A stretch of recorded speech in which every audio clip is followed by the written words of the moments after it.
Слаба раздвиженост повторно на пазарот во Штип и оние кои што излегоа пазарот го оценија како скап. Се купуваше според потребата, ама најмногу костени и јаткасти плодови, кои граѓаните велат дека ги печат дури оганот е разгорен во ледената зима. Едногласни се тие дека кесето се полека се празни, па за оние кои што имаат ниски примања, велат воопшто да не доаѓаат овој петок. За нас пензионерите ние јаки пензии 12.000 сега, иште и се плашам. Да ти кажем што купим? Чекај, аронија, лепче, графче и орисче, се за сега. Барате ли се графче?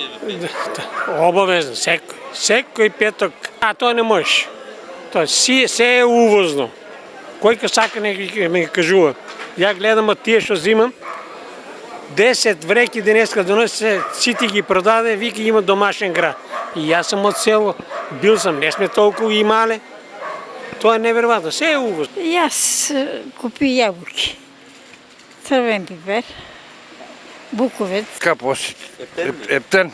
Продавачите велат дека производи има, но со оглед фактот на студениот бран, сепак се задоволни од излезеноста, бидејќи мразот и снегот си го прават своето. Па за сега да не се пофалиме, ама добро е. За почеток. Сега вај период, вашите луѓето помирливи се малку, па бидејќи има се зимано, ама сепак се вали изненадуване кој што го па сакат. Сакат ги мандарините, сакат го портокал, тоа јужното воши. А овака зеленчук нешто? Зеленчук купуваат марули, купуваат спањак, претежно тоа. Слава. После 11 сати излезеа луѓето и стварно направиме скромен пазар, ама направиме пазар. Инаку покрај јаткасти плодови граѓаните купува и овошји и тоа најмногу мандарини, киви, портокали. Се уште можеше да се најде и прас за оние кои што немаат купено уште од есента.